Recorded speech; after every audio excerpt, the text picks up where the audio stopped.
These are 1,000 people, same age, 25, same job, same salary, same town. As of this moment, their lives are perfectly identical. We're about to run the next 40 years of their lives in the next 10 minutes. By the end, some of them will be millionaires. Some will be bankrupt. And the reason why is not what you think. Because we didn't just give them different choices, we gave them different luck. How much of getting rich is decisions, and how much is the dice? This is second order.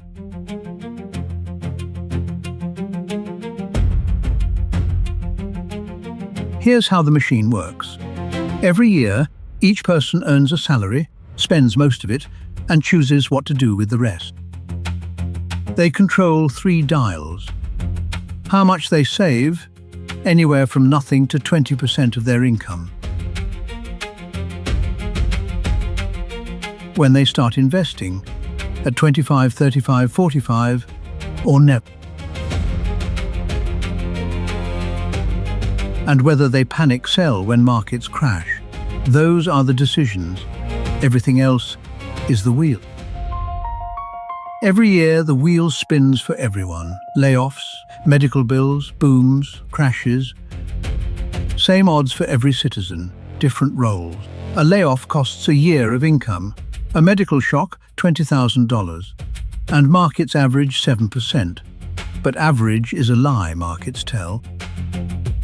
Some decades triple your money, some go nowhere. One more rule. Every number you'll see is in today's purchasing power.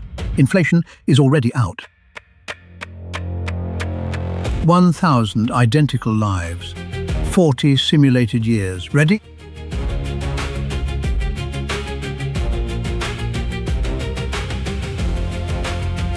Run it. Age 27. 2 years in, and the town is almost perfectly flat. The savers and the spenders look identical. This is the cruelest feature of compounding. At the start, doing the right thing pays almost nothing. This is where most people quit. 5 years in, the diligent saver has $34,000. Her neighbor, $31. $3,000 apart. After 5 years of opposite lives. Age 31. First recession. A third of the town's wealth gone in months. And watch 140 citizens just panicked and sold everything near the bottom. 2 years later, the market has recovered everything it took. And then some. The frozen columns never thawed. Safety has a price nobody invoices. Age 35. The wheel has been busy. Layoffs strike at random, medical bills land like anvils, and one lucky citizen inherits. Meet units 447 and 448, identical dials, identical discipline. But 448 got laid off in the recession, 447 didn't. Same choices, different worlds. Pure chance has already separated identical strategies by tens of thousands of dollars. Age 45. Now look, the columns are diverging fast because compounding has finally switched on. Let's resort the whole town, left to right, lowest savers to highest. Watch the skyline. Age 55. Second crash. Same wave as before, but this time, watch who it hits. Citizens near retirement flash amber. A crash at 55 wounds you in a way a crash at 31 never could. Her column just cratered 5 years before she needs it. His did too at 31, and he never even noticed. Economists call this sequence risk. The market doesn't just decide what it pays you, it decides when. And when can matter more than how much. The final sprint, 56, 60, 65.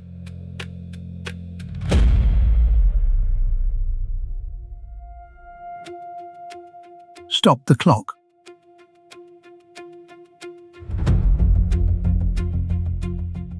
"1,000 identical 25-year-olds, 40 years of luck and choices. Here's how it ended." The median citizen finished with about 400,000 real dollars. Enough, barely, for a modest retirement. Spread beneath us, every possible ending of the exact same life.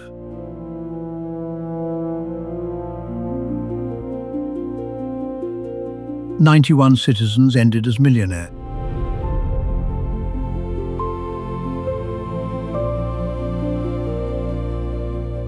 And 206 ended with almost nothing.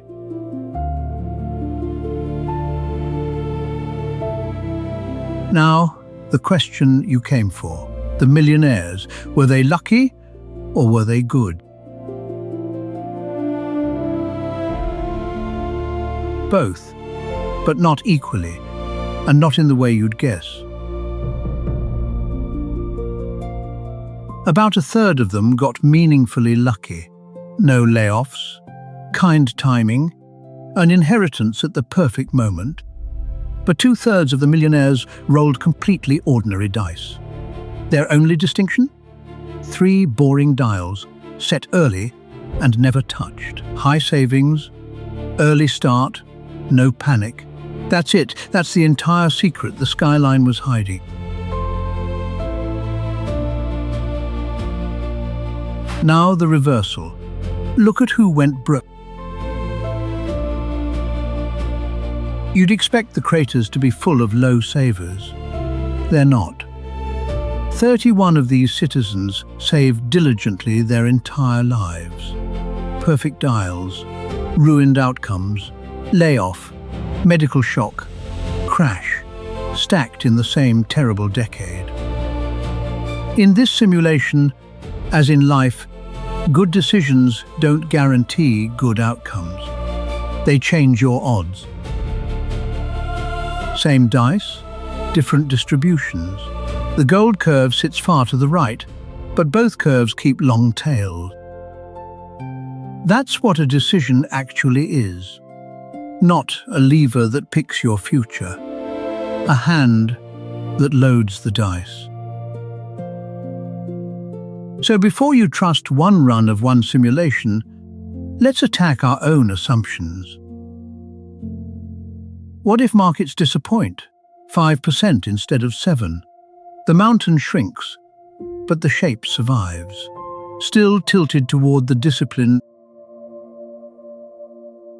What if markets boom at 9%? The mountain balloons, the tilt, identical.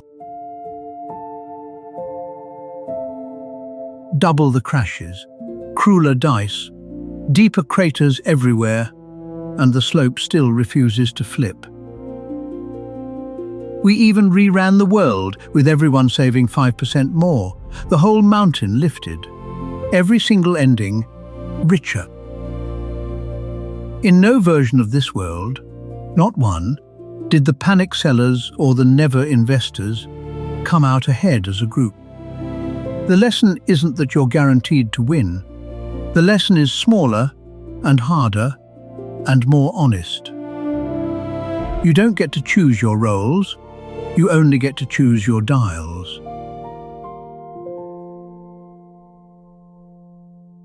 And out of 1,000 lives, the most haunting pair was the simplest one. 2 citizens, identical dice, identical luck, identical salaries, only one dial set differently.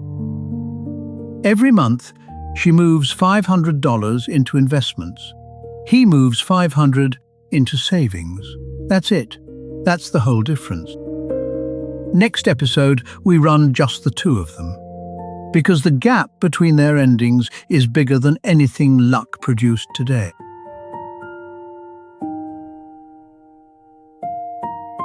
That was the first order.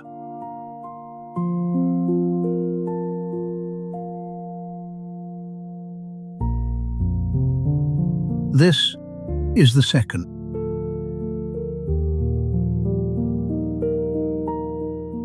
If you want to watch the machine run your decisions, the subscribe button is the cheapest dial you'll ever turn. Next time, what happens if you never invest? 2 identical lives, 1 decision, 40 years. Every simulation you saw ran on assumptions we showed you on screen. 7% average returns, 3% inflation, real dollars. Second order is education, not financial advice. The dice are yours, so are the dials.